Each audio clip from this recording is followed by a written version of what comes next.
बच्चों अभी तक आपने चैप्टर में नेचुरल एसिड्स और नेचुरल बेसिस की बात की, ठीक है भाई। नेचुरल होते हैं जो आपने देखा कि लेमन में, टोमेटो में, ठीक है, इन सब चीजों में नेचुरल एसिड होता है, ठीक है। आपने देखा बेकिंग सोडा में वो नेचुरल बेस होता है, ठीक है, जो नेचुरली होता है, ठीक है। उसमें भाई इंसान कुछ नहीं करता है, हम केमिस्ट्री मतलब केमिकल लेबोरेटरी में कुछ एक्सपेरिमेंट नहीं होता है, कुछ नहीं होता है, नेचुरल कुदरत देती है, ठीक है। पर कई जो एसिड्स और बेसिस होते हैं वो जो होते हैं वो मैन मेड आप कह सकते हो, या आर्टिफिशियल एसिड बेस कह सकते हो, या इनऑर्गेनिक कह सकते हो, ठीक है।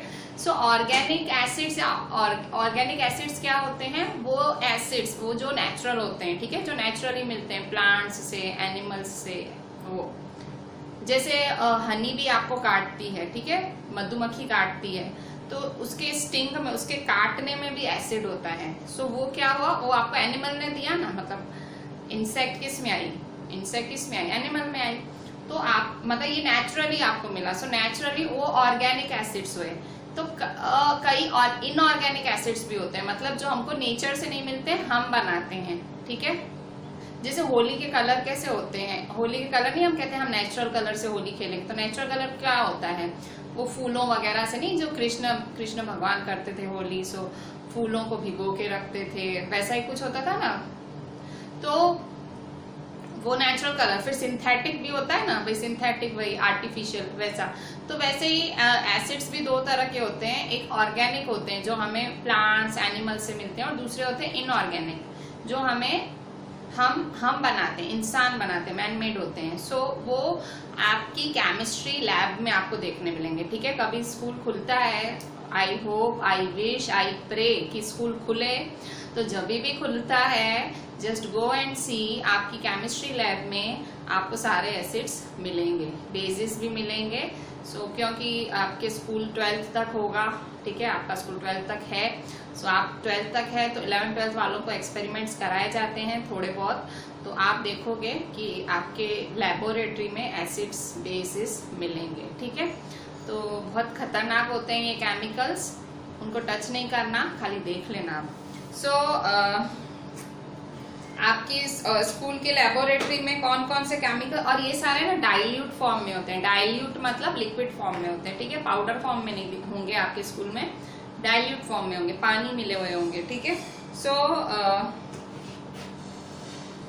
एसिड्स कौन कौन से हैं, ठीक है। सो एसिड्स जो आपको केमिस्ट्री लैब में मिलेंगे, ठीक है, जो आपकी लेबोरेटरी में मिलेगा, ठीक है। सो लेबोरेटरी में आपको कौन कौन से एसिड्स मिलेंगे, स्कूल की लेबोरेटरी में कौन कौन से एसिड्स मिलेंगे आपको।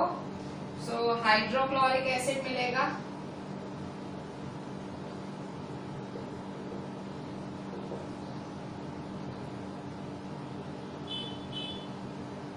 और सल्फरिक एसिड मिलेगा,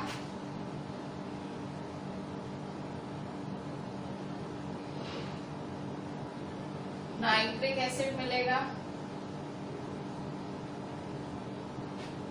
एसिटिक एसिड मिलेगा,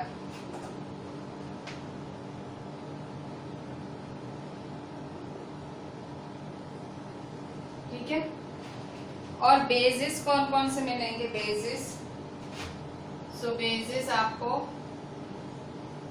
सोडियम हाइड्रोक्साइड मिलेगा,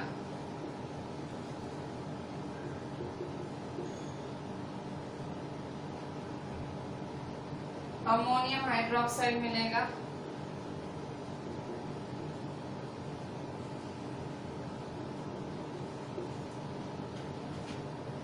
कैल्शियम हाइड्रोक्साइड मिलेगा,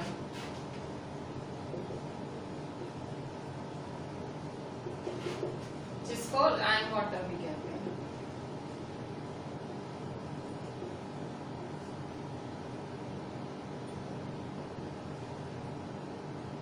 ठीक है। सो ये एसिड्स और बेसिस, ठीक है। सो एसिड्स और बेसिस, तो hydrochloric acid, sulphuric acid, nitric acid, acetic acid, ठीक है। So hydrochloric acid, sulphuric acid, nitric acid, acetic acid, ठीक है। तो ये सब आपको आपके स्कूल की लेबोरेटरी में दिखेंगे, जो कि सिंथेटिक होते हैं, मतलब नेचुरल नहीं होते हैं, इनऑर्गेनिक होते हैं, ठीक है। और ये हाइड्रोक्साइड्स हैं, ये सारे बेसिस हैं, ठीक है। आप ध्यान दो, जो केमिकल नेम होता है, देखो किसी भी सब्सटेंस के दो नाम होते हैं, एक केमिकल नेम होता है, एक कॉमन नेम होता है। कॉमन नेम मतलब आम भाषा में जो बोला जाता है, ठीक है। और केमिकल नेम क्या होता है, जो केमिस्ट्री की लैंग्वेज में उसका नाम है, ठीक है। केमिस्ट्री खाली इंडिया में नहीं पढ़ी जाती है, केमिस्ट्री ऑल ओवर वर्ल्ड पढ़ी जाती है, ठीक है। अभी इंडिया में अगर आप किसी चीज को कुछ बोलते हो तो जरूरी नहीं है दूसरे देश में उसी चीज को वही बोला जाए, ठीक है। तो इसलिए केमिस्ट्री की यूनियन है, मतलब जो केमिस्ट्री की जो एक ब्रांच है, उन लोगों ने डिसाइड किया कि एक कॉमन नेम रखा जाए, मतलब एक केमिकल नेम रखा जाए कि जो पूरी दुनिया में एक ही रीत से बोला जाए, ठीक है। तो इसीलिए किसी भी सब्सटेंस के दो नेम होते हैं, कॉमन नेम और केमिकल नेम, ठीक है। तो केमिस्ट्री किससे चलती है, केमिकल नेम से चलती है। अब जैसे यहाँ मैंने लाइम वाटर लिखा, तो ये सादी भाषा में लाइम वाटर है, लाइम वाटर का मतलब चूना, ठीक है। पर केमिस्ट्री की भाषा में इसको क्या बोलते हैं, इसका केमिकल नेम क्या है, इसका केमिकल नेम है कैल्शियम हाइड्रोक्साइड, ठीक है। ये चीजें आप थोड़ी थोड़ी समझते चलो, अब आप 7th में हो, थोड़ी इन चीजों की जानकारी आप थोड़ी अपने पास, और ये आपके कोर्स में ही है, ठीक है। मैं कुछ बाहर का तो बोल ही नहीं रही हूँ, ये चीजें आपको थोड़ी सी ऐसे हार्ड तो नहीं लगनी चाहिए।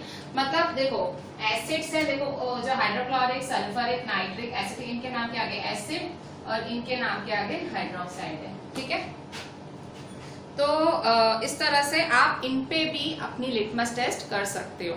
लिटमस टेस्ट तो याद है ना आपको, 2 पेपर लेने होते हैं, रेड और ब्लू, थोड़ा थोड़ा सब्सटेंस डालना होता है, फिर देखना होता है कि क्या रिजल्ट आती है, ठीक है। सो अच्छा, अभी आपने ये एसिड सुना, ठीक है, ये मैंने एसिड बताया। अब आपने एक एसिड रेन के बारे में सुना, एसिड रेन।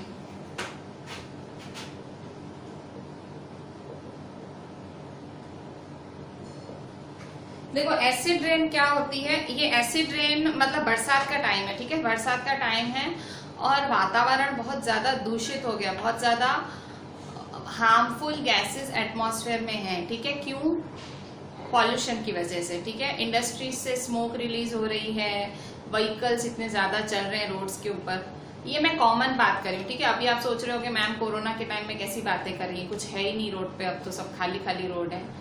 कोरोना की नहीं, मैं एक नॉर्मल टाइम की बात कर रही हूँ, जब नॉर्मल टाइम चलता है, ठीक है, जब धरती एक सेफ प्लेस, मतलब कोरोना का वायरस नहीं हो, तब की बात कर रही हूँ। सो पॉल्यूशन बहुत हाई होता है, ठीक है, मतलब फैक्ट्रीज चालू होती हैं, फुल फ्लैज में फैक्ट्रीज चालू होती हैं, वो फैक्ट्रीज में से धुआं निकलता है, व्हीकल्स पोल्यूट करती हैं एटमॉस्फेयर, ठीक है।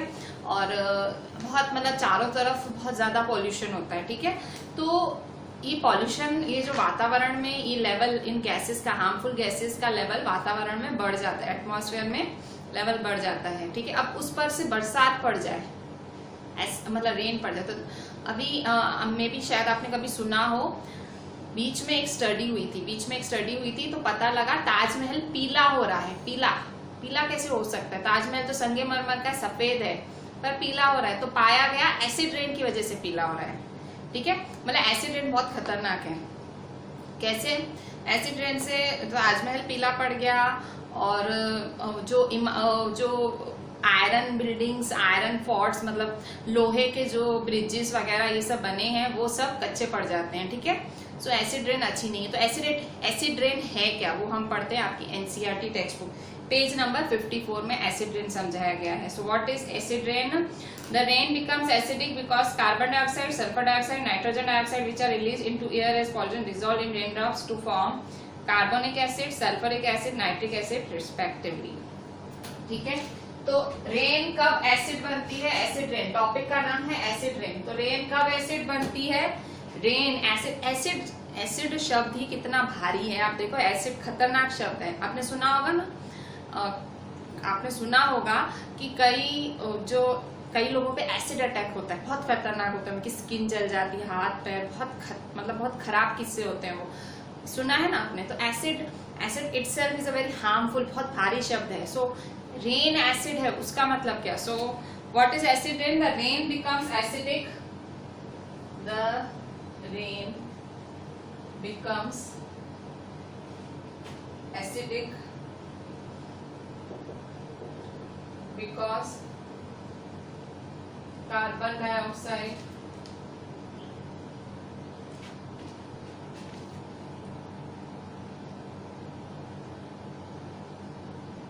the rain becomes acidic because carbon dioxide, sulfur dioxide,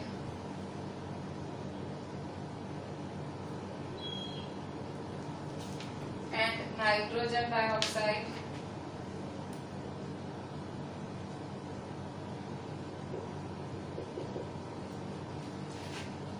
which are released into air as pollutants, which are released into air as pollutants, dissolve in raindrops,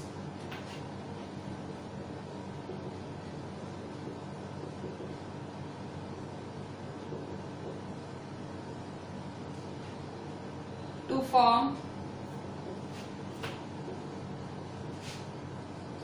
carbonic acid, sulfuric acid, and nitric acid.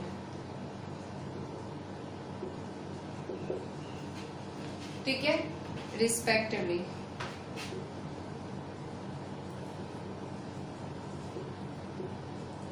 अब इससे नुकसान क्या होता है acid rain से? Harmful effects,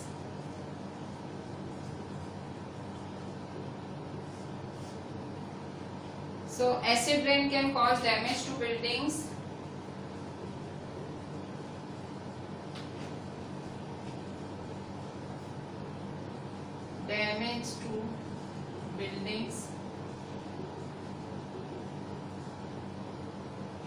historical monuments, plants and animals. Historical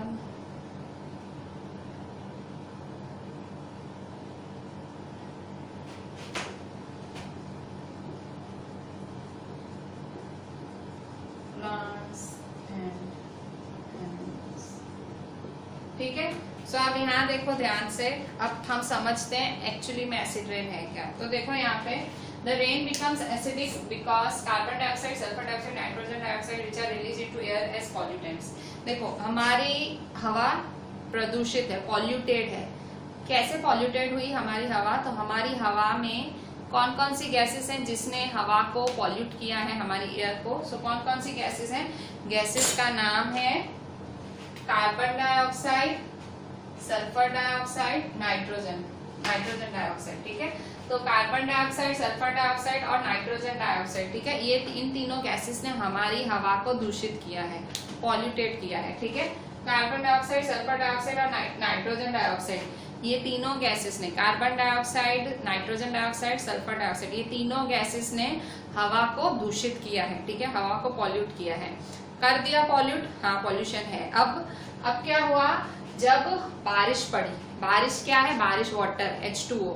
तो जब water इनके साथ कार्बन डाइऑक्साइड के साथ मिला, सल्फर डाइऑक्साइड के साथ मिला, नाइट्रोजन डाइऑक्साइड के साथ मिला, तो रिएक्ट कर गया, रिएक्शन हो जाता है। जब भी बारिश का पानी, ये केमिकल है ना, आपने पढ़ा भी होगा, केमिकल चेंजेस पढ़ा होगा, मेरे ख्याल से आपने 6th स्टैंडर्ड में केमिकल चेंजेस वर्ड सुना होगा। ठीक है, केमिकल चेंज सुना होगा आपने शब्द। तो केमिकल चेंजेस जो होते हैं, ठीक है, तो मतलब केमिकली चीज, तो यहाँ रिएक्ट हो गए। कौन? कार्बन डाइऑक्साइड बारिश के पानी के साथ रिएक्ट हुआ तो क्या बना? कार्बन डाइऑक्साइड बारिश के पानी के साथ रिएक्ट हुआ तो कार्बोनिक एसिड बना। और सल्फर डाइऑक्साइड बारिश के पानी के साथ रिएक्ट हुआ, सल्फर डाइऑक्साइड वाटर के साथ, वाटर H2O, वाटर का फॉर्मूला है H2O। तो सल्फर डाइऑक्साइड वाटर के साथ रिएक्ट हुआ तो क्या बना? सल्फरिक एसिड बना। और नाइट्रोजन डाइऑक्साइड वाटर के साथ हुआ रिएक्ट, जो नाइट्रोजन डाइऑक्साइड वाटर के साथ रिएक्ट हुआ तो क्या बना? नाइट्रिक एसिड बना। ठीक है, सो ये तीन चीजें बनी।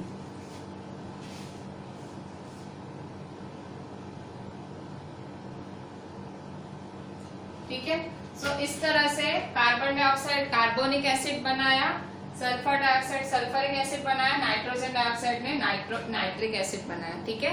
सो इन तीनों ने वाटर के साथ रिएक्ट होके ये बनाया, ठीक है।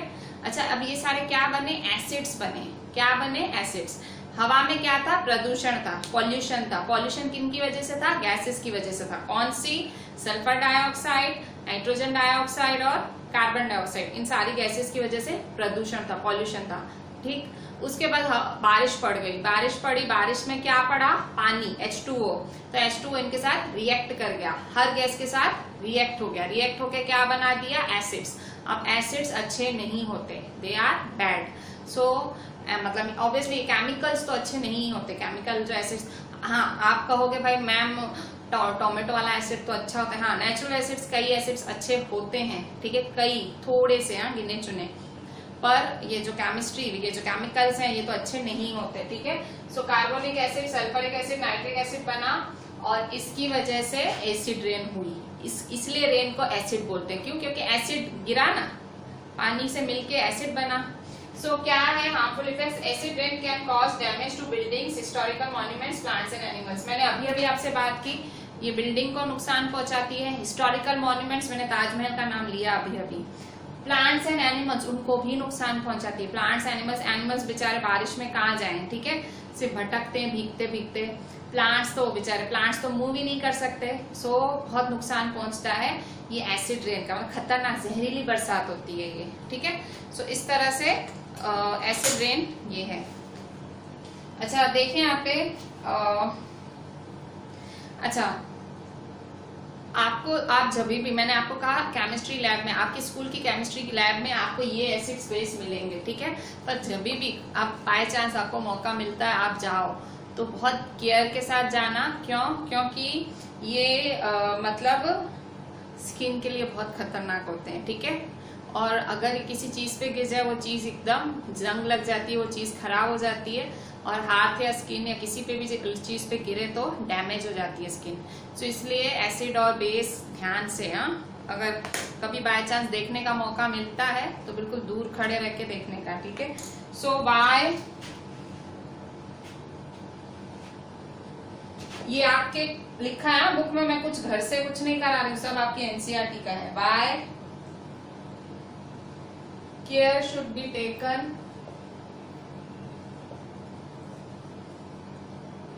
while handling laboratory acids and bases. While handling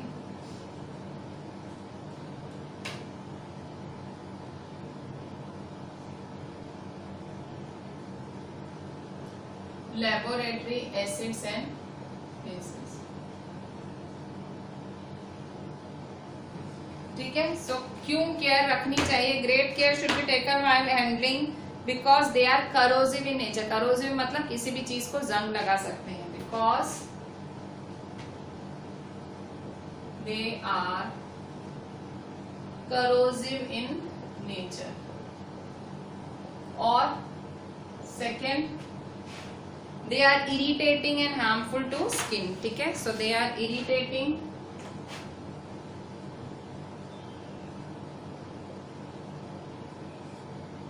and harmful to skin, ठीक है।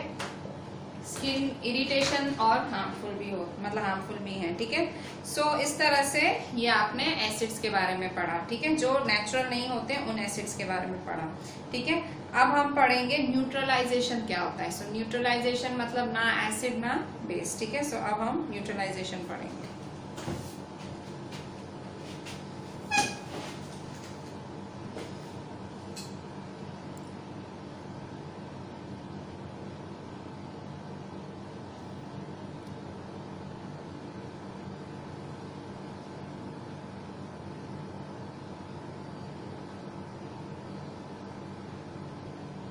बच्चों अभी हम एक नया रिएक्शन पढ़ेंगे, न्यूट्रलाइजेशन रिएक्शन, ठीक है।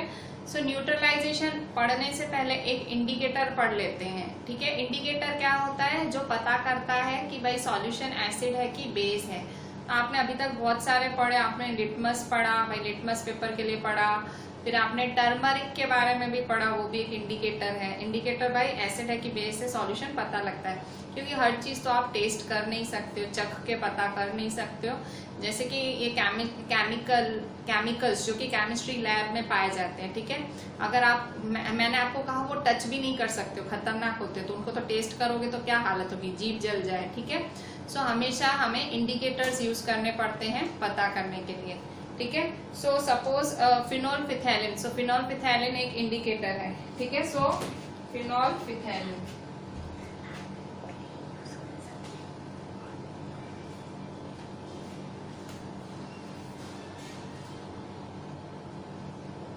ठीक है। सो फिनोल्फिथैलिन एक इंडिकेटर है, ठीक है। सो फिनोल्फिथैलिन क्या है, एक, ठीक है। सो फिनोल्फिथैलिन एक इंडिकेटर है जिससे आप पता कर सकते हो सॉल्यूशन एसिडिक है कि बेसिक है, ठीक है। तो अगर मतलब जैसे देखो कोई सॉल्यूशन है, ठीक है, फिर से एक टेस्ट ट्यूब लो और उसमें एक सॉल्यूशन लो, ठीक है, ऐसे सॉल्यूशन लो, ठीक है। सो ये आपने सॉल्यूशन लिया और इसमें फिर आप ड्रॉपर से 4-5 बूंदे फिनोल्फिथैलिन की डालो, ठीक है। फिनोल्फिथैलिन है, सो फिनोल्फिथैलिन की बूंदे आप 2-3 बूंदे डालो ड्रॉपर से, 1 2 3 4 5, ठीक है। सो आपने बूंदे डाली, 4-5 बूंदे डाली, ठीक है। सो 4-5 बूंदे डालने से, ठीक है, अगर सॉल्यूशन बेसिक होगा ना, अगर सपोज सॉल्यूशन बेसिक है, बेसिक मतलब सोडियम हाइड्रोक्साइड, कैल्शियम हाइड्रोक्साइड, कोई बेसिक सॉल्यूशन है, तो सॉल्यूशन कौन से कलर का हो जाएगा, पिंक कलर का हो जाएगा, ठीक है। So solution gives a pink colour, ठीक है। सो किसमें कन्वर्ट हो जाए, अगर बेसिक होगा तो कौन सा कलर हो जाएगा, पिंक कलर, ठीक है। तो अगर सॉल्यूशन बेसिक होगा तो वो कौन सा कलर देगा, पिंक कलर दे देगा, ठीक है। अगर सॉल्यूशन सपोज सॉल्यूशन अगर एसिडिक होगा, सपोज सॉल्यूशन क्या है, एसिडिक, ठीक है। जैसे कोई सॉल्यूशन लिया, आपको पता नहीं है उसका क्या है, एसिड है कि बेस है, ठीक है, फिर से आपने ड्रॉपर लिया, फिर आपने ये डाला, इसमें फिनोल्फिथैलिन डाला, ठीक है, ये फिनोल्फिथैलिन है और ये है अननोन सॉल्यूशन, ठीक है। ये है फिनोल्फिथैलिन, ये फिनोल्फिथैलिन है और ये है अननोन सॉल्यूशन,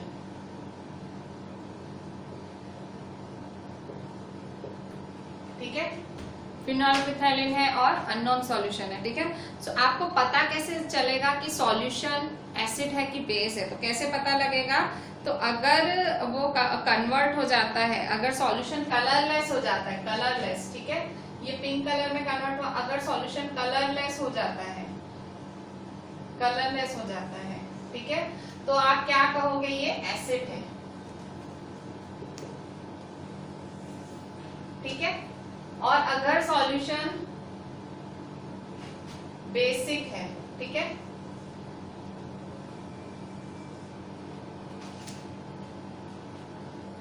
फिनोल्फिथैलिन है, अगर आप सॉल्यूशन में डाल रहे हो, पिंक कलर है, वो बेसिक है, ठीक है। अगर फिनोल्फिथैलिन को आप सॉल्यूशन में डाल रहे हो, अगर वो कलरलेस हो जाए तो एसिड है, ठीक है। कलर पिंक हो जाए तो बेसिक है सॉल्यूशन, और कलरलेस हो जाए, मतलब एकदम व्हाइट नहीं, कलरलेस मतलब कलर ही नहीं, ठीक है, तो वो क्या होगा, वो होगा एसिडिक, ठीक है। सो अच्छा, अब एक नई चीज, अब हम न्यूट्रलाइजेशन पे आते हैं, ठीक है। सो न्यूट्रलाइजेशन के बारे में अब देख लेते हैं। सो न्यूट्रलाइजेशन,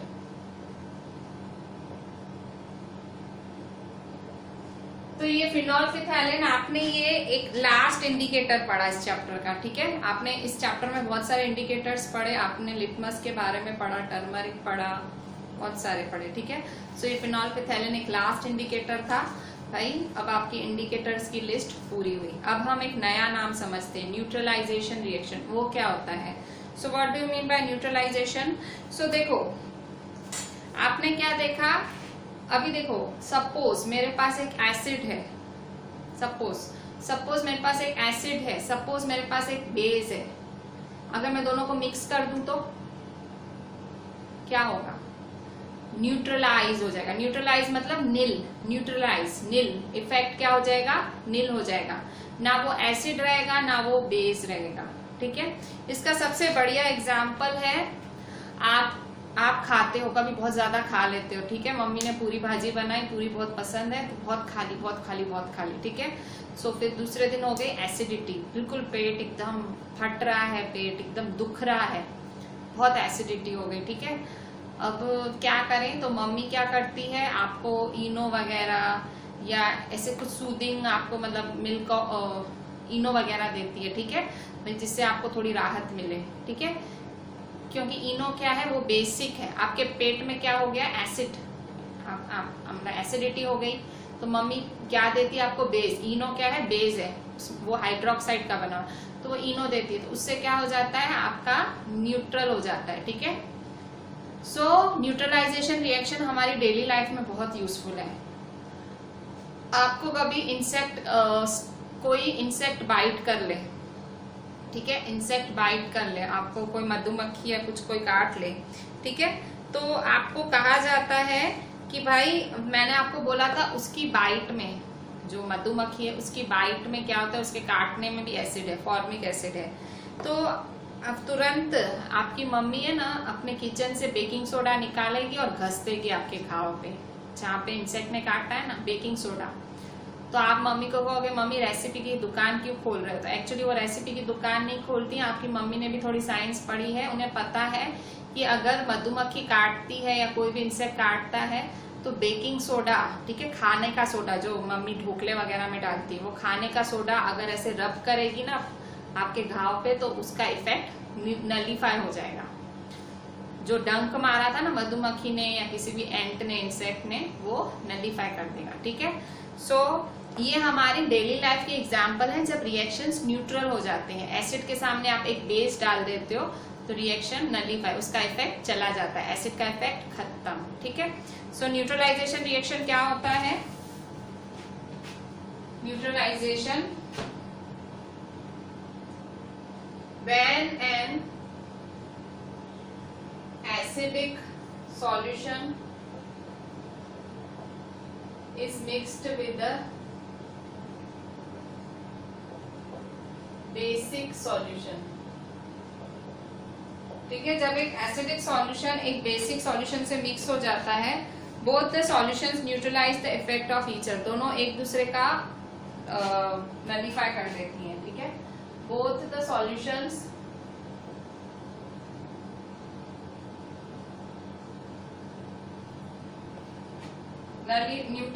न्यूट्रलाइज, उसको न्यूट्रल करना बोलते हैं, न्यूट्रल मतलब इफेक्ट को काट देना, एसिड और एसिड का इफेक्ट काट देना, neutralize the effect of each other, the effect of each other.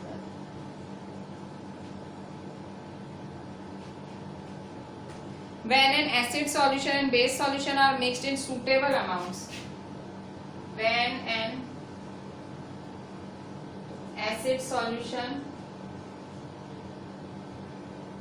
and a base solution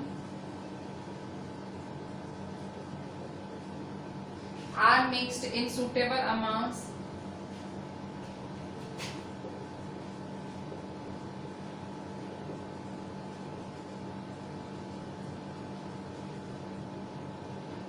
both the acidic nature of the acid and the basic nature of the base are destroyed, ठीक है।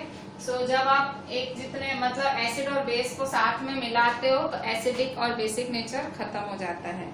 Both the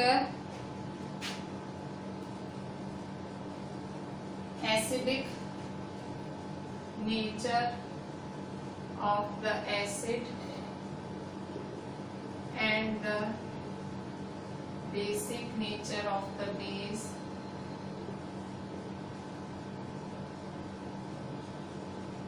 are destroyed, ठीक है। तो जब acid और base mix होते हैं तो उनका जो नेचर है वो डिस्ट्रॉय हो जाता है, ठीक है। सो अगर आप टच करोगे, समझो आपने एक टेस्ट ट्यूब लिया, ठीक है। अब ये रिएक्शन देखो, सपोज आपने, मैं आपको ये रिएक्शन समझाती हूँ, देखो यहाँ मैं आपको समझाती हूँ, ठीक है। न्यूट्रलाइजेशन यहाँ समझाती हूँ, ठीक है। जैसे आपने एक टेस्ट ट्यूब लिया, ये टेस्ट ट्यूब ए है, ठीक है, और ये टेस्ट ट्यूब बी है, ठीक है, दो टेस्ट ट्यूब हैं। टेस्ट ट्यूब क्या होते हैं? कांच के से पतले पतले, कांच के पतले से ट्यूब्स जैसे होते हैं। ये लेबोरेटरी में एक्सपेरिमेंट करने काम आते हैं, ठीक है। सो अब यहाँ देखो, इसमें सपोज इसमें एसिड भरा हुआ है, 5 ml एसिड है, समझो 5 ml, ठीक है। सपोज इसमें 5 ml एसिड भरा हुआ है,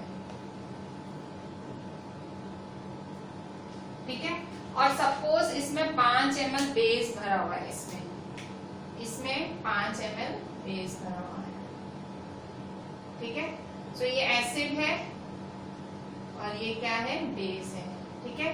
अब आप क्या कर रहे हो, ये जो बेस है ना, इसमें उडेल दे रहे हो, मिक्स कर दे रहे हो, इसका 5 ml इसका 5 ml मिक्स कर देते हो, ठीक है। सो आप इसमें इसको मिक्स कर रहे हो, ठीक है, इन दोनों को मिक्स कर देते हो, ठीक है, ये एसिड और ये बेस, ठीक है।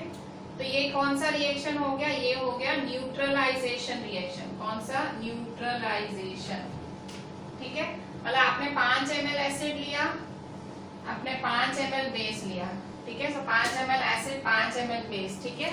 सो न्यूट्रलाइजेशन रिएक्शन हो गया। न्यूट्रलाइजेशन क्या होता है कि जब एसिड और बेस मिलते हैं तो एक दूसरे का इफेक्ट कर देते हैं, नलीफाई, जीरो कर देते हैं इफेक्ट, और वो कहलाता है न्यूट्रलाइजेशन रिएक्शन, ठीक है। सो इस तरह से ये न्यूट्रलाइजेशन रिएक्शन है। न्यूट्रलाइजेशन रिएक्शन हमेशा एक इफेक्ट देता है। क्या? जब आप इन दोनों को मिक्स करोगे, एसिड और बेस को मिक्स करोगे ना, एकदम गर्म हो जाएगा। टेस्ट ट्यूब आपने हाथ में अगर पकड़ा होगा, एकदम गर्म सा लगेगा, ठीक है। So heat is always produced, ठीक है।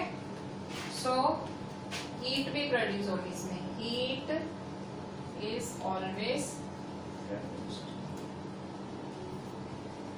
ठीक है।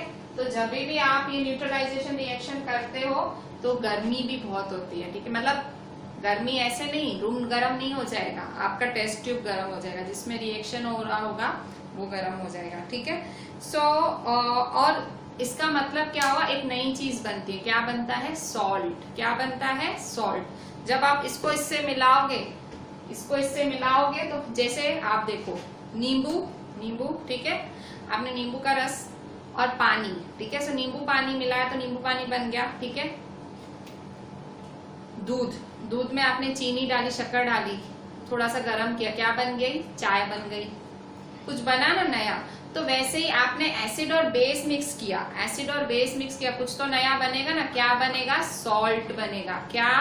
हम जो कहते हैं ना न्यूट्रल हो गया, न्यूट्रल हो गया, तो न्यूट्रल होके क्या बनाता है? सॉल्ट बनाता है। क्या बनाता है? इसमें सॉल्ट और वाटर भी बनेगा, ठीक है। तो जब आप एसिड और बेस मिलाते हो, एसिड और बेस को मिलाते हो तो क्या बनता है? Salt and water. याद रखना, इसी नाम से एसिड, बेस एंड सॉल्ट, इसी नाम से आपका चैप्टर स्टैंडर्ड 10th में इसी नाम से, यही नाम है और यही कॉन्सेप्ट है। मैं डरा नहीं रही हूँ, पर मैं आपको बोल रही हूँ कि जो चीजें पढ़ रहे हो फ्यूचर में आपको दिखने वाली हैं, तो अपना दिमाग खोल के सुनो, ठीक है। सो न्यूट्रलाइजेशन क्या है? So in neutralization reaction,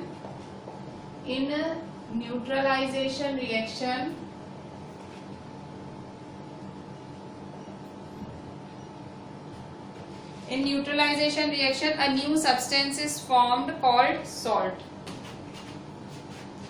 Salt is formed, salt form होता है, ठीक है। मतलब न्यूट्रलाइजेशन रिएक्शन क्या होता है? एसिड और बेस के बीच का रिएक्शन, उसे न्यूट्रलाइजेशन कहते हैं। और सॉल्ट, तो एग्जैक्टली डिफाइन कैसे करेंगे? So define neutralization, define neutralization reaction कैसे डिफाइन करोगे?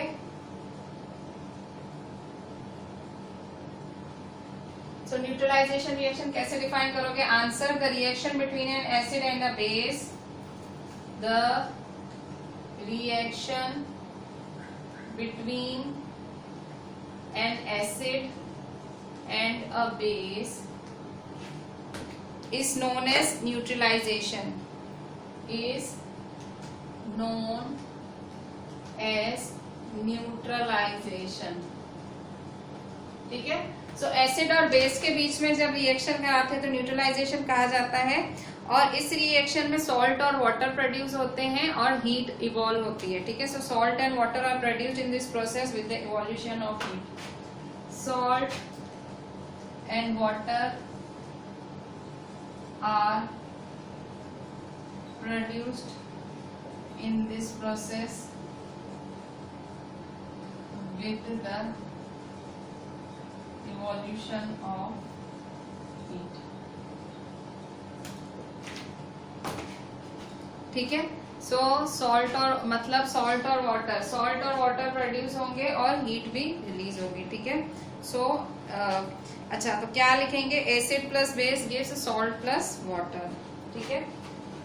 Acid plus base gives salt plus water, ठीक है। सो यहाँ हीट इवॉल्व होती है, ठीक है। Heat is evolve.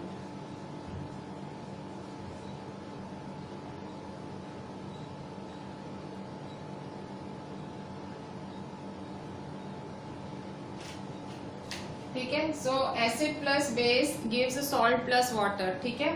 So heat क्या होती है? इवॉल्व होती है इस प्रोसेस में, ठीक है। सो हीट होती है evolve. The following reaction is an example. अच्छा, इसका एग्जाम्पल है एसिड है HCl, ठीक है। बेस क्या है? Base NaOH। अच्छा, आप सोच रहे हो कि ये सब मैं क्या लिख रही हूँ। देखो, मैंने आपको एक हाइड्रोक्लोरिक एसिड, मैंने नाम लिया था ना हाइड्रोक्लोरिक एसिड।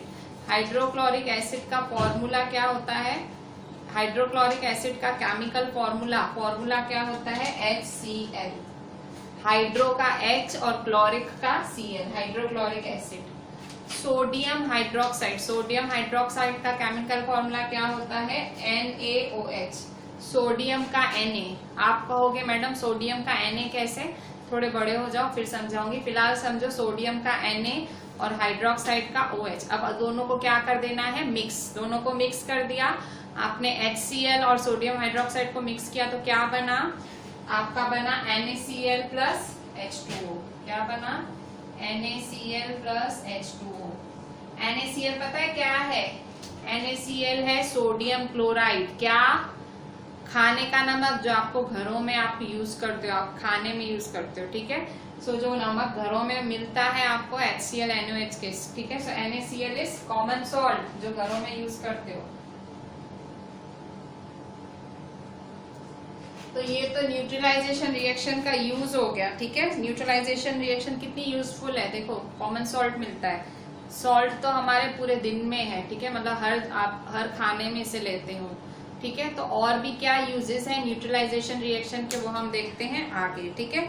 सो फिलहाल फिर से देख लो न्यूट्रलाइजेशन रिएक्शन सिंपल। मैंने आपको इतना सारा लिखाया, दिमाग में सिर्फ क्या बिठाना है? ये चीज दिमाग में बिठा लो, ये चीज दिमाग में बिठा लो, ये और ये इसका एक एग्जाम्पल है, ठीक है। सो ये बस ये चीज आप दिमाग में बिठा लो कि न्यूट्रलाइजेशन रिएक्शन है क्या। मैंने ये सब एक्सप्लेन किया है तो आपको भी लिखना है, ठीक है। लिखना जरूरी है, आपको लिखना पड़ेगा, समझने के लिए लिखना पड़ेगा, ठीक है। पर आपको याद क्या करना है? ये, ठीक है। इतना याद करोगे तो बहुत हो गया। फिनोल्फिथैलिन एक इंडिकेटर है जो एसिड में कलरलेस कर देता है और बेस में पिंक कलर देता है, ठीक है।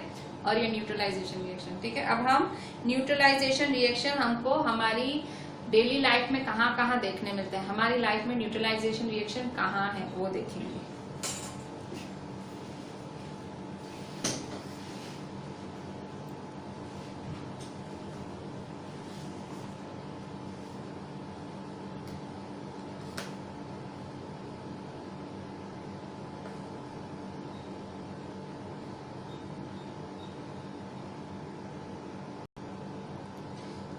बच्चों पेज 55 पे आज हमने 5.4 लिखा हुआ है, उसके ऊपर तक पढ़ा। न्यूट्रलाइजेशंस इन एवरीडे लाइफ टॉपिक अभी बाकी है हमारा, तो मैं आज एक्सप्लेनेशन यहीं एंड करती हूँ, क्योंकि एक पूरा एक टॉपिक है, ठीक है। तो इसमें मेरे को टाइम लेके समझाना पड़ेगा, तो मैं अभी आपको थोड़ी सी एक्सरसाइज करा देती हूँ। आज हम यहाँ एंड करते हैं, ठीक है। तो आप page 55 page 55 neutralization in everyday life, ये टॉपिक है ना, उसके ऊपर तक आप रीड कर लेना, ठीक है। मैं समझाती हूँ, फिर आप रीड करोगे ना तो चीजें पक्की हो जाएंगी, आपके दिमाग में बैठेंगी, ठीक है। अगर आप ऐसे ऊपरा ऊपरी करोगे तो मगज में कुछ नहीं बैठेगा, ठीक है। आपका टाइम वेस्ट है, फिर आप ये लेक्चर सुनते हो वो वेस्ट है, ठीक है। रीड कर लेते हो तो अच्छा रहेगा आपके लिए, ठीक है, क्योंकि मैं टेक्स्ट में से ही करा रही हूँ आपको सब। अच्छा, अभी हम एक्सरसाइजेस कर लेते हैं। क्वेश्चन 6 आपका ट्रू फॉल्स कर लेते हैं, ठीक है। सो क्वेश्चन 6 है आपका ट्रू फॉल्स।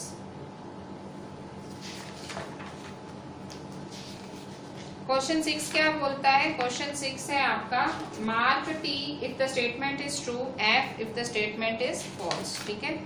सो first question, nitric acid turns red litmus blue. First page number 56 question 6 exercises true और फॉल्स। ये ट्रू और फॉल्स आप आपकी एनसीईआरटी की टेक्स्ट बुक में ही करोगे साइंस की। Nitric acid turns red litmus blue कह रहा है, अगर एसिड है, नाइट्रिक एसिड है तो रेड लिटमस ब्लू हो जाएगा, तो फॉल्स। क्यों? रेड लिटमस ब्लू तो बेस में होता है, आगे जाके देखो मैंने लिखाया है, रेड लिटमस ब्लू हो तो बेस होता है, ना कि acid. So it is a false statement, so the answer is false, ठीक है।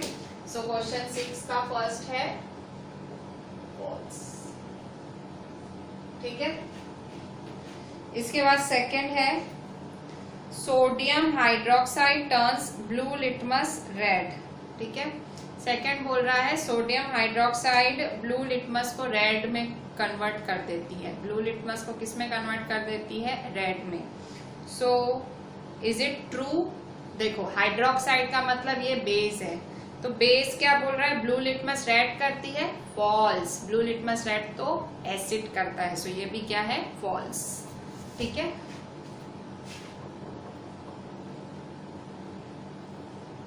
Third number, sodium hydroxide and hydrochloric acid neutralize each other and form salt and water, ठीक है। Sodium hydroxide and hydrochloric acid, ठीक है। Sodium hydroxide और hydrochloric acid अगर mix करते हैं तो न्यूट्रलाइज कर लेते हैं, सॉल्ट और वाटर बनता है। ट्रू, मैंने अभी अभी ये लिखाया आपको, ठीक है। मैंने आपको एग्जाम्पल में रिएक्शन भी लिखाई कि सोडियम हाइड्रोक्साइड और HCl मिलाते हैं तो सॉल्ट एंड वाटर बनता है, ठीक है। सो it is also true.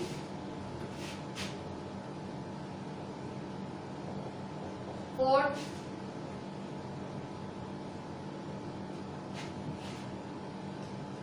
indicator is a substance which shows different colors in acidic and basic solutions. indicator जो substance है, indicator वो अलग अलग कलर दिखाता है एसिड में और अलग अलग कलर दिखाता है बेस में, ठीक है। सो ये सही है, सही बात है ना। इंडिकेटर का एसिड में अलग कलर हो जाता है, बेस में अलग। जैसे कि फिनॉल पिथैलिन अगर बेस में डालोगे तो पिंक हो जाएगी, अगर फिनॉल पिथैलिन एसिड में डालोगे तो कलरलेस। सो सही बात है ना, इंडिकेटर कलर चेंज कर देता है एसिड और बेस का। सो ट्रू, फोर्थ का आंसर है ट्रू, ठीक है। Fifth, tooth decay is caused by the presence of base. अब ये थोड़ा लास्ट में टॉपिक आएगा, कल आएगा, तो भी मैं आपको समझा देती हूँ। टूथ डिके मतलब दांत की सड़न। तो दांत की सड़न क्यों होती है? क्या वो बेस की वजह से होती है? फॉल्स। दांत की सड़न एसिड की वजह से होती है। जब हमारे मुंह में एसिड बन जाता है, एसिड कैसे बनता है? जब हम खाने के बाद ब्रश नहीं करते, गुल्ला नहीं करते हैं, मतलब पानी से मुंह नहीं धोते हैं या ब्रश नहीं करते हैं, तो हमारे मुंह में एसिड बनता जाता है, और वो एसिड क्या करता है? हमारे दांत साड़ता है, डिके करता है। अगर आपको दांत को सड़ने से बचाना है, टूथ डिके से बचाना है, तो ब्रश ट्वाइस डेली, 2 बारी डेली ब्रश करें। क्यों? क्योंकि जो टूथपेस्ट है, टूथपेस्ट बेस होती है। टूथपेस्ट किसकी बनी होती है? हाइड्रोक्साइड की बनी होती है। आपके मुंह में क्या बनता है? एसिड बनता है। तो जब आप टूथपेस्ट करते हो, बेस के साथ ब्रश करते हो, तो एसिड प्लस बेस न्यूट्रल, ठीक है, मतलब कोई इफेक्ट ही नहीं होगा, ठीक है। सो ये क्वेश्चन क्या पूछ रहा है? Tooth decay is caused by the presence of a base. क्या दांत का सड़ना बेस की वजह से होता है? फॉल्स, एसिड की वजह से होता है। वो कल आएगा, कल मैंने जो अभी टॉपिक बाकी रखा है ना, उसी में ही है। सो फॉल्स।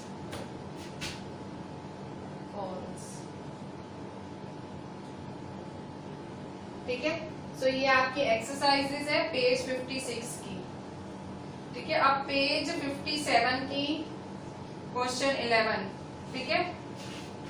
सो एमसीक्यू है, क्वेश्चन 11 एक एमसीक्यू है। Consider the following statements, which of this statements are correct. MCQ है, पहले पढ़ लेते हैं। A, both acids and base change colour of all indicators. दोनों एसिड और बेस अपने इंडिकेटर्स के कलर बदल देते हैं।